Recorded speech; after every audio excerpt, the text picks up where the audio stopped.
ये वीडियो डालने के बाद मुझे नहीं पता कि मेरे ऊपर राजनीतिक दबाव डलवाया जाएगा वीडियो हटवाने के लिए, या फिर हो सकता है कि कुछ धमकी भरे ईमेल या कमेंट्स भी आए।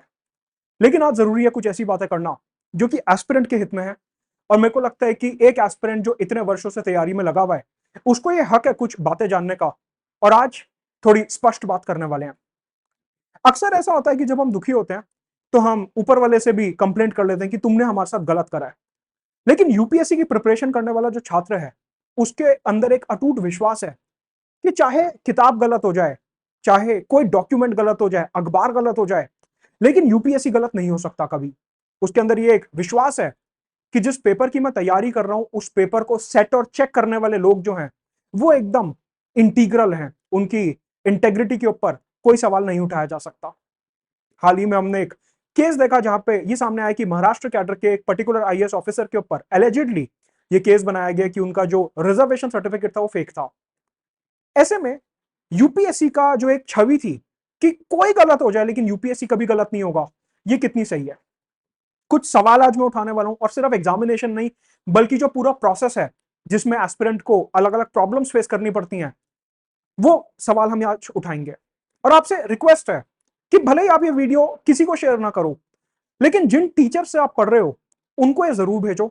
क्योंकि अब सब टीचर्स को मिलके ये आवाज उठानी होगी स्टूडेंट के हित में कि बेचारा स्टूडेंट अगर पढ़ रहा है तो उसकी आवाज कौन उठाएगा, वो पढ़ेगा या आवाज उठाएगा। तो ये टीचर की दायित्व बनता है इस समय पे कि वो स्टूडेंट्स के साथ खड़े हो और आवाज उठाएं कि यूपीएससी का जो सिस्टम है वो कब तक मनमानी के आधार पर चलेगा।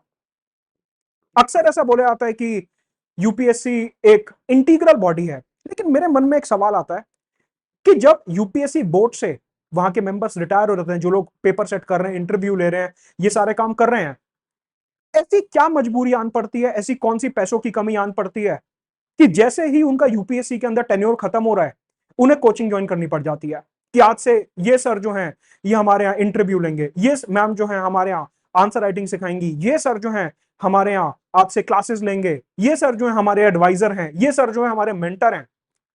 क्या हिंदुस्तान जैसे देश में 150 करोड़ की जनता में टीचरों की कमी हो गई कि हमारे को उन्हीं लोगों को लाना है इस बिना पे कि इनके पास यूपीएससी का एक्सपीरियंस है, स्टूडेंट्स को बेहतर गाइड कर पाएंगे? क्या ये एक सवाल नहीं उठाता? ऑब्वियसली अगर आप अभी अभी रिटायर हुए हो तो आपके कनेक्शंस ऊपर तक होंगे। क्या जिम्मेदारी है, क्या ट्रांसपेरेंसी है कि कोई बैकएंड कनेक्शन वहां पे एस्टेब्लिश नहीं किया जाएगा? तो ऐसी कौन सी दिक्कत आ गई सरकार की भारी पेंशन और प्रोविडेंट फंड के पैसे के बाद भी कि हमारे को कोचिंग इंडस्ट्री ज्वाइन करनी पड़ जाती है? हो सकता है कि ये वीडियो देखते हुए कुछ अफसर हंस रहे हो कि यूट्यूब पे बोलना आसान है, लेकिन सवाल एस्पिरेंट के भविष्य का है।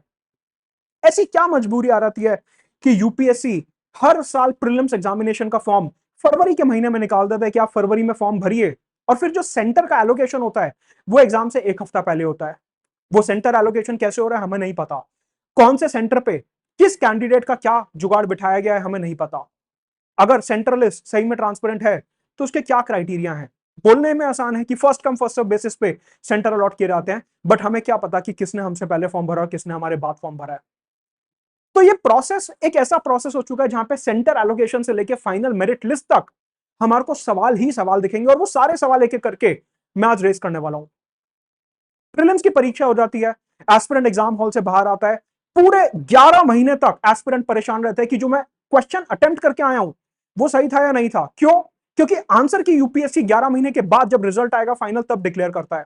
अगर आपको इतना विश्वास है कि आप एक अटूट बॉडी हैं और आपके आगे कोई क्वेश्चन नहीं उठा सकता, तो फिर आप अपनी आंसर की एग्जाम के 48 घंटे के अंदर क्यों रिलीज नहीं कर देते? यही सेम प्रैक्टिस एसएससी और बाकी स्टेट परीक्षाओं में भी फॉलो होती है। एग्जाम हुआ और उसके 2 दिन के अंदर आंसर की आ जाती है, तो फिर यूपीएससी में ऐसा क्या खास है कि 1 साल उन्हें अपने ही क्वेश्चन सॉल्व करने में लग जाता है, 100 क्वेश्चन सॉल्व करने में उन्हें 1 साल लग जा रहा है? ऐसी क्या मजबूरी है? आप अगर प्रीलिम्स का रिजल्ट निकाल रहे हो, आपको क्या प्रॉब्लम है ये बताने में कि आखिरी कैंडिडेट के मार्क्स कितने थे, यानी कि कट ऑफ कितनी गई है? इस बार ओपेसिटी का एक नया पैमाना पार हुआ कि जब यूपीएससी ने प्रीलिम्स परीक्षा का रिजल्ट घोषित करा, उसमें सिर्फ रोल नंबर थे, किसी का नाम नहीं था। तो क्या यह ट्रांसपेरेंसी के खिलाफ नहीं है? क्या एस्पिरेंट को यह हक नहीं है जानने का कि जिस कुर्सी के लिए वो लड़ रहा था उस कुर्सी पे कौन जाके बैठ रहा है? आरटीआई क्वेरीज डाली आती हैं, हम उनको रिजेक्ट कर देते हो बोल के कि यही प्रोसेस है। सेंट्रल एडमिनिस्ट्रेटिव ट्रिब्यूनल में एस्पिरेंट्स जाते हैं तो वहां पे उनकी पिटीशन को रिजेक्ट कर दिया जाता है। दिल्ली हाई कोर्ट में उनको चैलेंज किया जाता है तो भी वो रिजेक्ट हो जाती हैं। तो आखिर एस्पिरेंट जाए तो जाए कहां? या तो आप बोल दीजिए कि यूपीएससी एक आम एस्पिरेंट के लिए नहीं है, वो तैयारी नहीं करेगा कल से। अगर रिजल्ट की पीडीएफ में आप नाम भी नहीं दे रहे हो, सिर्फ रोल नंबर दे रहे हो, तो ये क्या दर्शाता है? हमें क्या पता वो किसका रोल नंबर है, किसका रोल नंबर बाद में ऐड हुआ है, पहले ऐड हुआ है? हमें क्या पता? जब तक हमारे को आइडेंटिटी नहीं पता होगी किसी एस्पिरेंट की, तब तक जो हमने महाराष्ट्र में केस देखा वो सामने कैसे आएगा?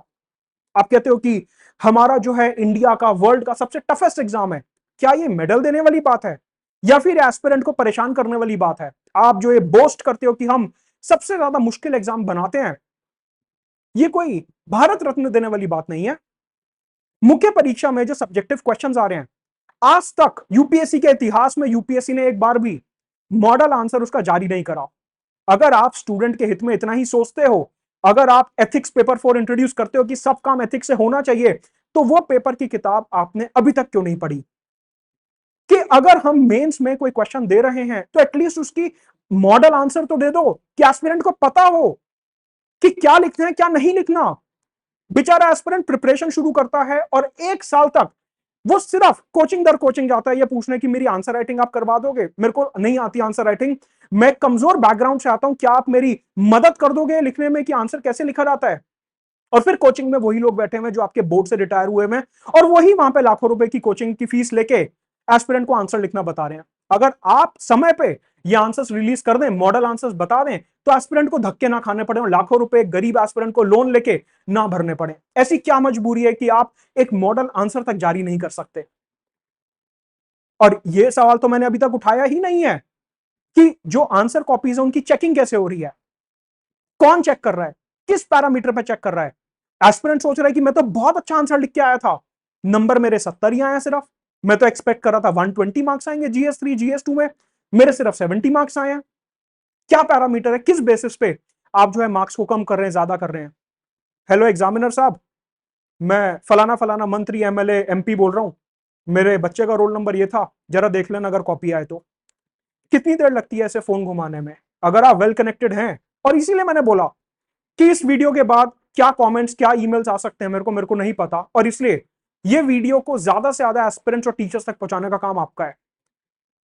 क्या गारंटी है कि जो पेपर चेक कर रहे हैं उनका बैकएंड पे कोई नेक्सस नहीं है? जिस तरीके से हमने नीट के एग्जाम में, दूसरे एग्जाम्स में हमने देखा है कि अभी पिछले एक महीने में देश में क्या हुआ है, ऐसे में हम किस बिना पर विश्वास करें?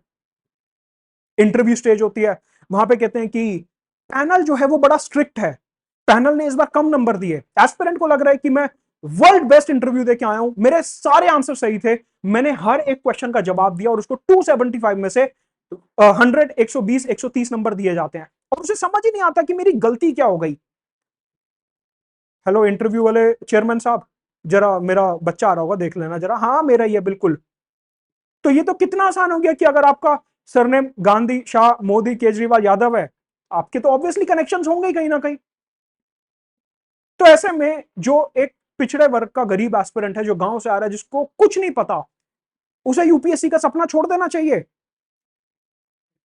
कि मेरे को नहीं पता वहां पे क्या चल रहा होगा, कौन से फेक सर्टिफिकेट्स लगाए गए होंगे, कौन मेडिकल अनफिट होगा, किसके इंटरव्यू में क्या जुगाड़ लग रहा होगा, आंसर कॉपीज कैसे चेक हो रही होंगी, ट्रांसपेरेंसी कहां है इसमें? और आप ही हैं जो क्वेश्चन पूछते हैं आरटीआई के ऊपर, राइट टू इंफॉर्मेशन, और उसी में एस्पिरेंट ये आंसर लिखता है कि गवर्नेंस में ट्रांसपेरेंसी प्रमोट करने के लिए सरकार आरटीआई का कानून लाई थी। आप क्या सरकार से ऊपर हैं? आप किसी विभाग से ऊपर हैं या आप कानून से ऊपर हैं? आर्टिकल 14 आप ही पूछते हैं ना पेपर में, तो क्या हो गया उस आर्टिकल 14 का? ये कुछ सवाल हैं जो यूपीएससी को इट्स हाई टाइम की रिफॉर्म किया जाना चाहिए, और यूपीएससी से सवाल पूछे जाने चाहिए कि कब तक एस्पिरेंट जो है उनकी ओपेसिटी के अंदर पिसता रहेगा। जय हिंद।